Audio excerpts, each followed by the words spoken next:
ഓരോ യാത്രയിലും വ്യത്യസ്തമായ അനുഭവങ്ങളായിരിക്കും നമുക്ക് ഈ പ്രകൃതി ഒരുക്കി വച്ചിരിക്കുന്നത്. പുതിയ കാഴ്ചകൾ, പുതിയ ബന്ധങ്ങൾ, പുതിയ സ്ഥലങ്ങൾ, പുതിയ സംസ്കാരങ്ങൾ, അങ്ങനെ എല്ലാം പുതിയതാണ് ഈ ഒരു പ്രകൃതി നമുക്ക് വേണ്ടി ഒരുക്കി വച്ചിരിക്കുന്നത്. കിട്ടുന്ന സമയത്തൊക്കെ യാത്രകൾ ചെയ്യുക, യാത്രകളെ സ്നേഹിക്കുക.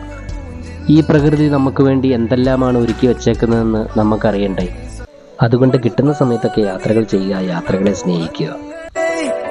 കൺപീലി പുൽകുന്ന സ്വപ്നങ്ങളെ നെഞ്ചോട് ചേർക്ക